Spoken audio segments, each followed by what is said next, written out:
Inductor क्या है? जब हम एक वायर को, एक चालक को लेते हैं और जब हम उसको एक कुंडली के रूप में लपेट देते हैं तो वह इंडक्टर कहलाता है। इस इंडक्टर का बहुत सारी इलेक्ट्रॉनिक्स और इलेक्ट्रिकल एप्लीकेशन में यूज़ होता है। और यह इंडक्टर कार्य कैसे करता है, इसको समझने से पहले हमें कुछ नियमों को जानना होगा। ये नियम हर जगह एग्जिस्ट करते हैं प्रकृति में, जैसे कि जहाँ पर इलेक्ट्रिसिटी है वहाँ पर मैग्नेटिज्म है, यानी जहाँ पर भी बिजली होगी वहाँ पर चुंबकीय क्षेत्र होगा। ये एक नियम हो गया। दूसरा, ये भी हम कह सकते हैं जहाँ पर चुंबकीय क्षेत्र होगा वहाँ पर इलेक्ट्रिसिटी होगी, यानी इन दोनों को अलग नहीं करा जा सकता। ये नियम प्रकृति में हर जगह होते हैं, हर जगह फॉलो होता है और इसे बदला नहीं जा सकता। एक और नियम हम जान लेते हैं। ये नियम कहता है कि जब कोई चालक, कोई कंडक्टर मैग्नेटिक फील्ड में रखा हो और जब ये फील्ड चेंज होने की कोशिश करती है तब इस चालक के अंदर एक बल उत्पन्न होता है जिसे हम ईएमएफ कहते हैं, यानी इलेक्ट्रोमोटिव फोर्स। ये जो बल है ईएमएफ, यानी ये जो वोल्टेज इसमें उत्पन्न होता है, ये करंट को, इस तार में से करंट को फ्लो कराने की कोशिश करता है। बस यही दो नियम का इस्तेमाल करते हुए कॉइल कार्य करती है। और कॉइल कार्य क्या करती है ये भी हम जान लेते हैं। कॉइल यह कार्य करती है कि जब भी इसमें से कोई करंट बह रहा है, करंट फ्लो हो रहा है और जब यह करंट चेंज होना चाहता है तो यह कॉइल उसे चेंज नहीं होने देती है। कॉइल यही कार्य करती है और इस प्रतिक्रिया को, इस रिएक्शन को हम रिएक्टेंस बोलते हैं, जिसे हम रिप्रेजेंट करते हैं XL से। अब यह ऐसा कैसे कर पाती है कि करंट को बदलने से रोकती है? जैसा कि हमने अभी नियमों को समझा कि जहाँ पर इलेक्ट्रिसिटी है वहाँ पर मैग्नेटिक फील्ड होगी और जहाँ मैग्नेटिक फील्ड किसी तार से, किसी कंडक्टर से लिंक करेगी और जब वह मैग्नेटिक फील्ड बदलेगी तब एक विद्युत वाहक बल होगा और उस विद्युत वाहक बल की वजह से करंट फ्लो होगा। तो देखिए, जब इस तार में से, इस चालक में से करंट फ्लो कर रहा है, इसके आजू बाजू मैग्नेटिक फील्ड बन रही है और जब हम इस वायर को एक कॉइल के फॉर्म में बना देते हैं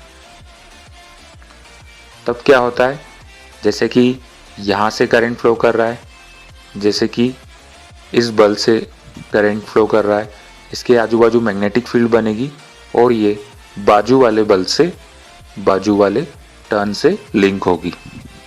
अब क्या होगा, दूसरा नियम भी इस कॉइल पे लागू होगा कि इससे मैग्नेटिक फील्ड, इस वायर से मैग्नेटिक फील्ड लिंक हो रही है। लिंक हो रही है मतलब पहले 0 थी, फिर मैग्नेटिक फील्ड कोई वैल्यू अचीव कर रही है, यानी मैग्नेटिक फील्ड चेंज हो रही है फ्रॉम 0 टू कोई एक वैल्यू तक। तो अब क्योंकि जैसे कि मैग्नेटिक फील्ड चेंज हो रही है तो इस पोर्शन में क्या होगा, एक ईएमएफ डेवलप होगा। किसी एक तरफ पॉजिटिव वोल्टेज बनेगा और किसी एक तरफ नेगेटिव वोल्टेज बनेगा।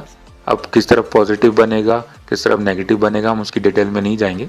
बस हम ये देखेंगे कि इसमें विद्युत वाहक बल उत्पन्न होगा। अब ये विद्युत वाहक बल क्या करेगा, क्योंकि यहाँ पे पोटेंशियल डिफरेंस है, एक तरफ पॉजिटिव है दूसरी तरफ नेगेटिव है, तब क्या होगा, ये भी करंट को फ्लो कराने की कोशिश करेगा और ये करंट को किस डायरेक्शन में फ्लो कराएगा, ये करंट को अपोजिट डायरेक्शन में फ्लो कराने की कोशिश करेगा।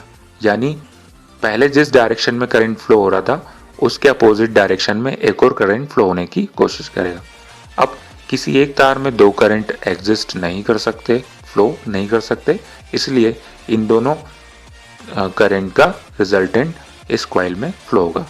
इस प्रकार जब भी हम किसी कॉइल में करंट को फ्लो कराने की कोशिश करेंगे तो करंट शुरुआत में उस कॉइल में फ्लो नहीं हो पाएगा, क्योंकि ये जो कॉइल है वो रिएक्ट करेगी, जैसा कि अभी हमने समझा कि इसके जो टर्न्स है इनकी मैग्नेटिक फील्ड दूसरे टर्न से लिंक करती है और विद्युत वाहक बल उत्पन्न होता है और एक दूसरा करंट फ्लो होने की कोशिश करता है जो पहले वाले करंट के अपोजिट फ्लो होने की कोशिश करता है। तो इस प्रकार कॉइल में करंट पहले ज़ीरो था, फिर वो कोई वैल्यू अचीव करना चाहेगा आई, तो वो अचीव करने में उसको मुश्किल होगी। इसी प्रतिक्रिया को हम रिएक्टेंस बोलते हैं और इसे एक्सेल से रिप्रेजेंट करते हैं। तो सिंपल है, इसी तरीके से कॉइल जो है वर्क करती है। जैसे कि हम जब किसी कॉइल को किसी बैटरी से कनेक्ट करेंगे, जैसे कि इस तरफ पॉजिटिव हमने लगाया, पॉजिटिव सप्लाई दी, दूसरी तरफ हमने बैटरी का नेगेटिव टर्मिनल कनेक्ट करा, तब क्या होगा, इस कॉइल में से करंट फ्लो होने की कोशिश करेगा। अब क्या होगा, ये कॉइल रिएक्ट करेगी, इस करंट को फ्लो होने से रोकेगी। लेकिन थोड़ी देर बाद मैग्नेटिक फील्ड जीरो से होके जब बढ़ेगी और किसी वैल्यू को अचीव कर लेगी, उसके बाद मैग्नेटिक फील्ड चेंज नहीं होगी, तो क्या होगा, इसमें जो ईएमएफ पहले प्रोड्यूस हो रहा था, यहाँ पर पॉजिटिव टर्मिनल डेवलप हो रहा था और यहाँ पर नेगेटिव टर्मिनल डेवलप हो रहा था, ये रिएक्शन धीरे धीरे खत्म हो जाएगा। इस प्रकार जैसा कि हम देख सकते हैं, ये करंट है और अगर हम इस एक्सिस पे टाइम लें तो करंट जो कि इस कॉइल में लीनियरली बढ़ सकता था, अगर ये कॉइल ना होती और कोई एक सिंपल रेजिस्टिव एलिमेंट होता, तो ये करंट जो है वो इसमें लीनियरली बढ़ता। लेकिन क्योंकि ये कॉइल रिएक्ट करती है, इस वजह से जब हम इसमें करंट फ्लो कराने की कोशिश करते हैं तो वो लीनियरली ना बढ़ के इस तरीके से बढ़ता है। और इस रिएक्शन को हम रिएक्टेंस कहते हैं, जिसे हम एक्सएल से रिप्रेजेंट करते हैं। एक्सएल बराबर होता है ओमेगा एल। ओमेगा है फ्रीक्वेंसी, जिस फ्रीक्वेंसी से करंट चेंज हो रहा है उस फ्रीक्वेंसी को बोलते हैं हम ओमेगा। एल इस कॉइल के इंडक्टेंस को रिप्रेजेंट करा जाता है एल। और ये जो एल है, इसकी ये कांस्टेंट है, इसकी जो वैल्यू है ये डिपेंड करती है कि कॉइल में कितने टर्न्स हैं। कॉइल में टर्न्स ज़्यादा होंगे तो एल ज़्यादा, ये जो एल है इसकी वैल्यू ज़्यादा होगी।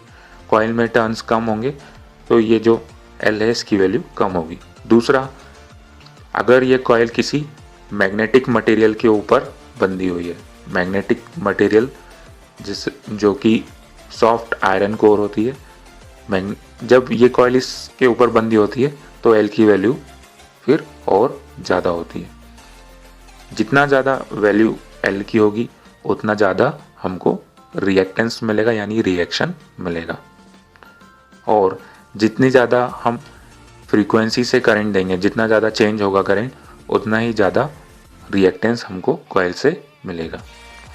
तो इस प्रकार हमने समझा कि कॉइल कैसे कार्य करती है।